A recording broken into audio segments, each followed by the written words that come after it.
Page number 19। मैं title scene के अंदर लगाए गए तमाम इल्जामों से भी इनकार करता हूँ जो पैराग्राफ नंबर A1, A2 और B1, B2 में दर्शाए गए हैं। मैं इस बात से भी इनकार करता हूँ कि मैंने खुद को या मदन लाल पहवा को बम ब्लास्ट करने के लिए उकसाया। चौथे टाइटल में दूसरे पैराग्राफ में मेंशन इस बात से भी इनकार करता हूँ। 20 जनवरी 1948 को बिरला हाउस में मिले कपास पाउडर में मेरे हाथ होने का कोई भी सबूत नहीं है और मैं यकीनन इससे जुड़ा हुआ नहीं हूँ। महात्मा गांधी की हत्या के प्रयास की साजिश में शामिल होने वाली बात 5वें टाइटल में कही गई है।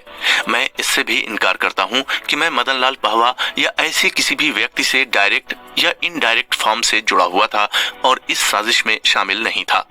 मैंने किसी से भी बिना लाइसेंस वाली पिस्तौल की खरीद फरोख्त नहीं की है।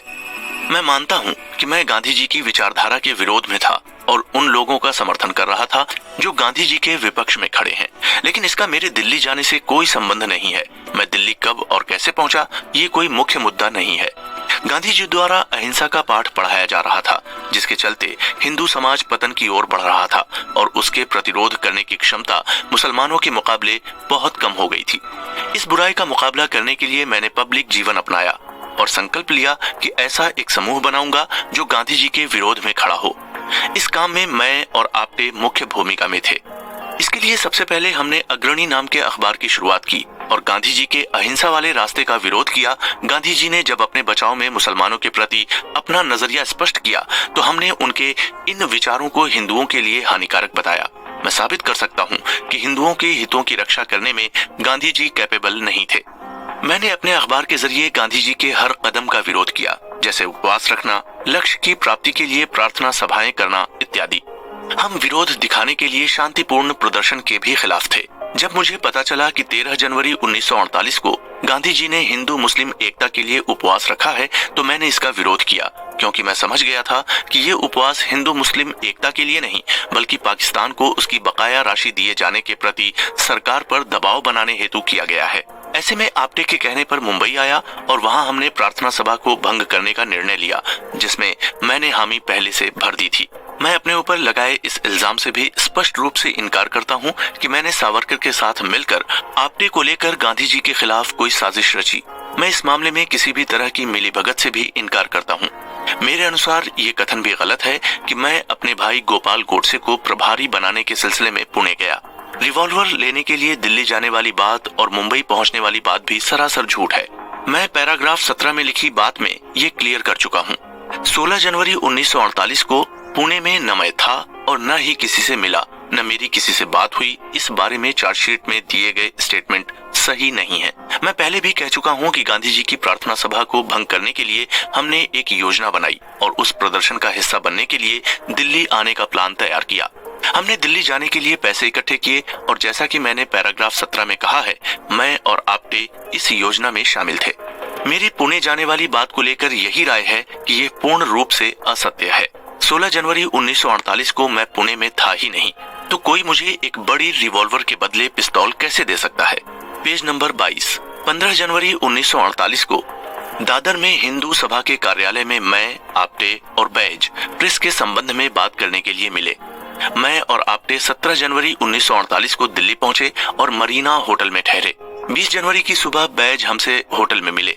मुझे तेज दर्द था तो मैंने उनके साथ प्रार्थना सभा के मंच पर जाने से मना कर दिया। मैं बिस्तर पर लेटा हुआ था, उनकी गतिविधियां देख रहा था।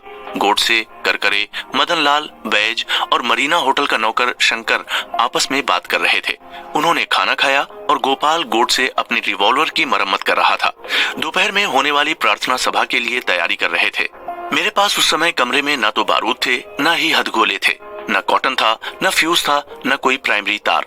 कुल मिलाकर मेरे पास किसी तरह का कोई हथियार नहीं था। यहाँ मैं स्पष्ट करना चाहता हूँ कि उस समय मेरे पास हथियार होने की बात सरासर झूठ है।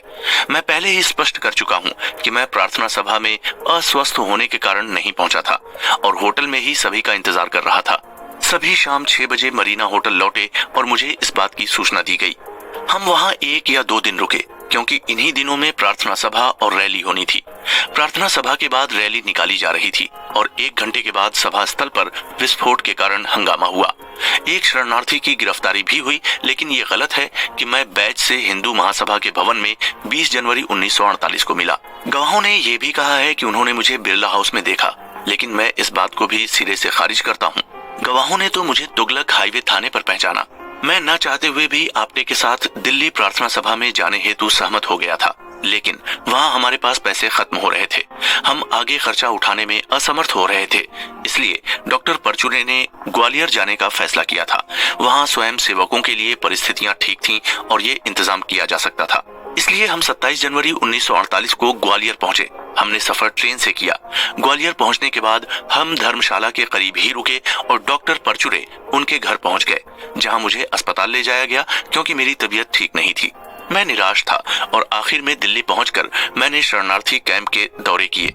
मुझे याद है, मैं उस समय खेतों से गुजर रहा था और एक शरणार्थी मुझसे मिला जिसके हाथों में बंदूक थी। मेरा दिमाग घूम गया और मैंने तुरंत एक निर्णय लिया।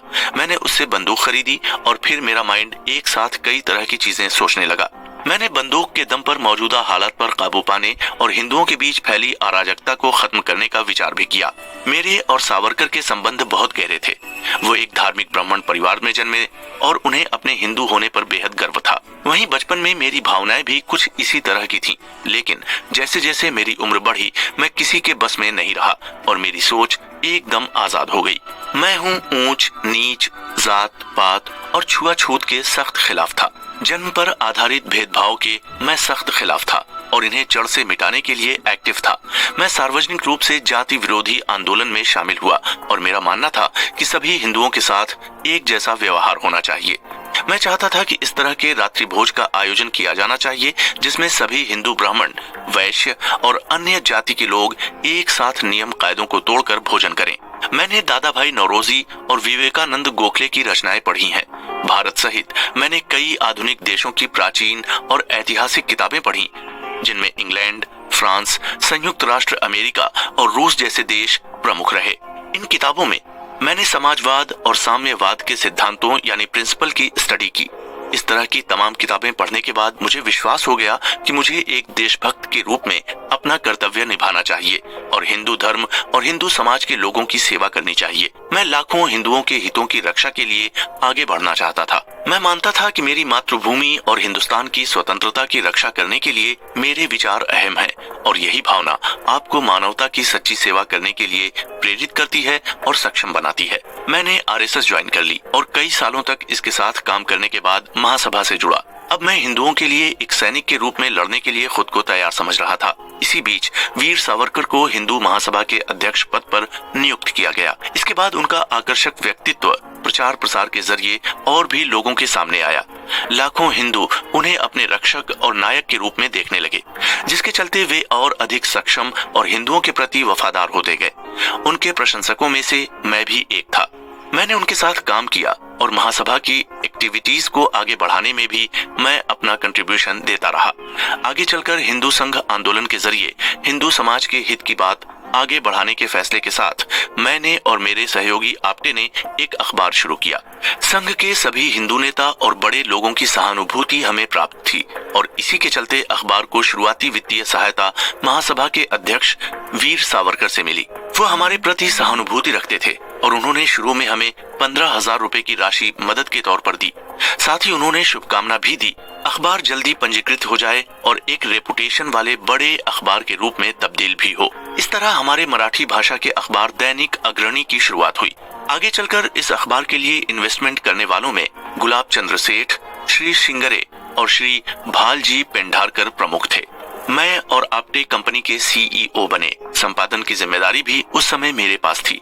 सावरकर का कार्यालय उनके सचिव जीवी दामले संभाल रहे थे। हम सावरकर जी का इंटरव्यू लेने उनके ऑफिस पहुंचे, जिसमें वे एक सार्वजनिक भाषण देना चाहते थे। उनके सचिव के अनुसार सावरकर राष्ट्रपति की यात्राओं के बारे में अपने विचार रखेंगे। उस दौरान वहां फ्री हिंदुस्तान नामक एक अंग्रेजी समाचार पत्र के संपादक एएस भिड़े भी मौजूद थे। वे वहीं ऑफिस के नीचे वाले फ्लोर में रहा करते थे। इसी कारण दामले, भिड़े, सावरकर और हमारी दोस्ती थी। मुंबई में रहने के दौरान हम लगभग रोज मिलते थे। और कई तरह की बातचीत होती थी, जिनमें सभी महत्वपूर्ण बातों के साथ साथ संघ पर भी चर्चा होती थी। इन्हीं दोस्ताना संबंध के चलते हमें कई बार अखबार के लिए एडवर्टाइजमेंट मिलते थे। सावरकर सदन में ये महफिल लगभग रोजाना ही लगती थी। सावरकर उस समय बड़ी शख्सियत बन चुके थे और ये हमारा सौभाग्य था कि हम उन्हें रोज मिलते थे। निजी तौर पर उनसे बातचीत भी किया करते थे। 3 साल पहले सावरकर की तबीयत अचानक इतनी बिगड़ गई कि उन्होंने बिस्तर पकड़ लिया। उनका जाना आना, बाहर निकलना सब कुछ बंद था और अब ये सिर्फ बिस्तर पर थे। उनकी सोशल एक्टिविटी लगभग समाप्त हो चुकी थी और उन्होंने ऑफिस आना भी लगभग बंद कर दिया था। अचानक से उनकी लीडरशिप हट जाने के बाद हिंदू महासभा की एक्टिविटी ठंडी पड़ गई थी। बिगड़ते हालातों को संभालने के लिए डॉक्टर मुखर्जी को अध्यक्ष बनाया गया और यहीं से महासभा कांग्रेस की गिरफ्त में आ गई। अब एक ओर महात्मा गांधी थे तो दूसरी ओर मुस्लिम लीग। मेरा सब्र धीरे धीरे टूट रहा था। मैंने सभी को पीछे छोड़कर अपने दम पर कांग्रेस और मुस्लिम लीग के खिलाफ लड़ाई छेड़ दी। कुछ पुराने नेता मेरे साथ थे तो कुछ मेरे विरोध में। सावरकर के बिना महासभा अधूरी लगने लगी और बचे हुए पुराने नेताओं पर मुझे इतना भरोसा कभी नहीं हुआ। देश के भीतर और विदेश में मुस्लिम लीग के खिलाफ युद्ध का कार्यक्रम तैयार किया जाने लगा और साथ ही मुकाबला था गांधी जी से।